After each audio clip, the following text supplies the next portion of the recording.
दादी साहब, अपना इस लड़की की एक भी बात पे भरोसा मत कीजिएगा। बहुत शातिर है ये लड़की। माँ साहब, अभी अरे सब जानू मैं थारे असली रूप को। अब यहाँ थारी मनमानी ना चलेगी। अब खड़ी खड़ी घूर खाई रही है। हट जा हमारे सामने से।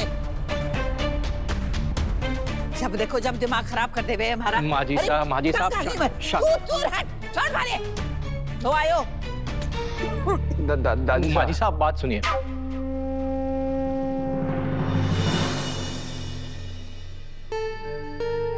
पता नहीं और कितनी देर हम बर्दाश्त कर पाएंगे ये सब, लेकिन करिश्मा जैसे काले साए को हम जीतने नहीं दे सकते। हे अम्बे माँ, हिम्मत बनाए रखिए हमारी। दादी के लिए गर्म पानी चाहिए। हे एक्स सासू माँ, कैसा लगा अपने ही घर में मुझसे मात खाकर? शतरंज के खेल में प्यादे की भी औकात नहीं है तुम्हारी करिश्मा, और तुम हमें मात देने के ख्वाब देख रही हो।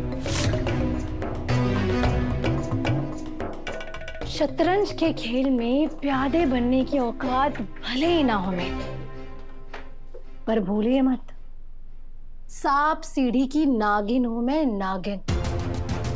जब जब आप सीढ़ियां चढ़कर 98 पे पहुंचेंगी ना, 99 पे मैं आपको डस कर सीधे नंबर 1 पर पहुंचा दूंगी। आपका जीतना मुश्किल ही नहीं, नामुमकिन कर दूंगी मैं रानी साहब। आप बस देखती जाइए।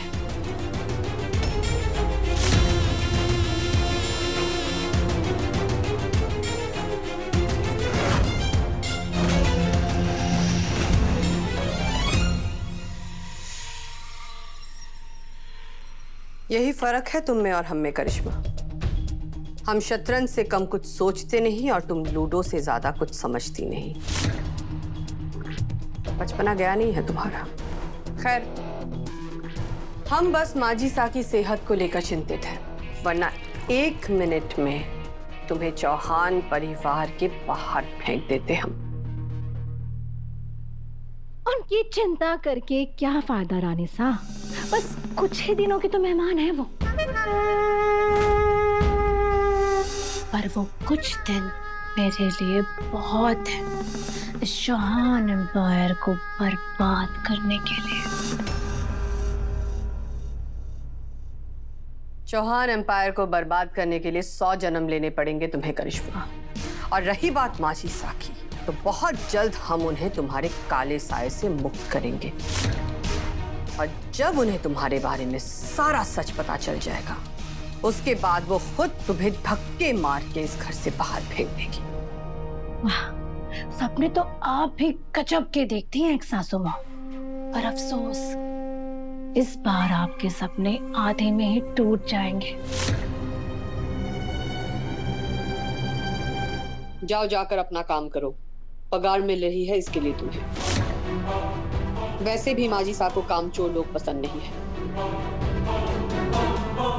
इस बार ऐसा डसूंगी ना कि आपकी आने वाली 7 पुश्तें भी खत्म हो जाएंगी। उल्टी गिनती शुरू हो चुकी है।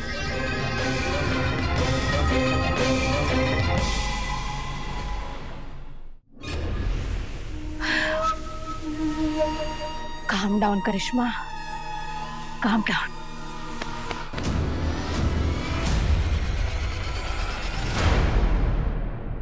क्या है? प्रेम है थारे को, थारे से जन्मों जन्मों का प्रेम याद है ना थारे को। अपनी औकात में रहो सारिका। गरीब और बेचारी समझ कर ना तो तुम पर थोड़े बहुत एहसान किए वही काफी है। उससे ज्यादा क्लोज होने की गलती मत करो, समझी? अच्छा, यो करिश्मा हमारे को नाम से पुकारे है। जी तो कर रहे कि एक लगा दूं, पर कहवे है ना, कभी कभी गधे ने भी बाप बनाना पड़े है। मैं भी इस लोमड़ी ने अपने दोस्त बनाकर अपना काम निकलवाऊंगी। मैं तो थारी तारीफ करने आई थी करिश्मा रानी। माजी सा के नर्स का क्या अच्छा नाटक किया है तूने। वो बुढ़िया जिए या मरे, मुझे उससे मतलब नहीं, समझे? I don't care. मुझे बस इतना पता है कि दुश्मन की दुश्मन दोस्त होती है, और वो चंद्रिका की दुश्मन है, यानी कि मेरी दोस्त। मेरे लिए तो बस इस घर में एक एंट्री की टिकट थी, और अब मैं इस घर में घुस गई हूँ। अब आगे क्या क्या होता है, जस्ट वेट एंड वॉच।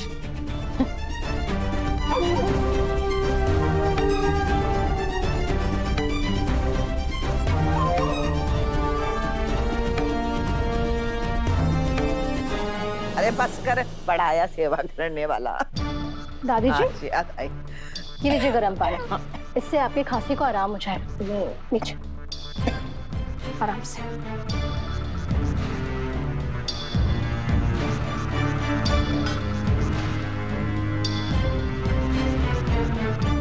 इधर आ छोरी,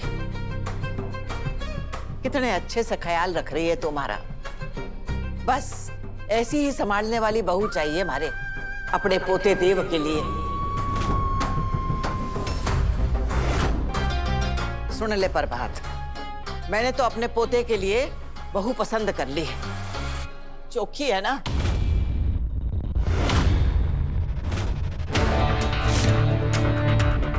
हाय मारा राम जी, इस चुड़ैल के साथ। बस अब तू अपने बेटे के ब्याह की तैयारी शुरू कर दे। माजिसा क्या कह रही है आप? ऐसा कभी नहीं हो सकता। अरे थारे से किसी ने पूछा है काई? मैं अपने बेटे से बात कर रही हूँ, तू काहे बीच में बोल रही है? चुप कर। हम क्यों नहीं बोलेंगे माजिसा? हम देव की माँ हैं और उसके लिए लड़की ढूंढने का सबसे पहला अधिकार हमारा है। अच्छा, तो आज माँ को अधिकार याद आयो है इन रानी सा को। वो दिन भूल गई जब एक माँ से उसका अधिकार छीना था तूने, उसके बेटे को उससे अलग कर दिया था। तब ना सोचा था तूने कि थारे जीवन में भी एक दिन ऐसो ही आवेगो। अरे सुन रहा है ना प्रभात, काहे कह रही है थारी मालकिन कि थारे पे, थारे बच्चों पे केवल इसका अधिकार है। हमारा अधिकार तो न कभी था न कभी होवेगा। माजी साहब, दादी जी, आप मेरे साथ रूम में चलिए प्लीज। इनसे बात करके टेंशन लेने की जरूरत नहीं है। आइए आइए। हम जी तू पीछे हट, पीछे हट तू, मैं लेके जाऊंगा। हेलो डॉक्टर साहब, प्लीज आप घर आ जाइए, तुरंत अर्जेंट है। चंद्रिका, ये क्या किया तुमने? ये क्या बोल गई तुम माजी साहब को? और हम क्या करते साहब? देव की शादी करिश्मा के साथ, ऐसी बातें कैसे सुनते हम? चंद्रिका, हो तो नहीं रही है ना देव की शादी, और वो बीमार है ये समझकर तो चुप हो जाती। उनकी बात काटने की क्या जरूरत थी? अब उनको ऐसा लग रहा है कि इस घर पर, घर के परिवार के लोगों पर उनका कोई हक नहीं है। उन्हें ऐसे दुख पहुंचाना मुझे अच्छा नहीं लगा।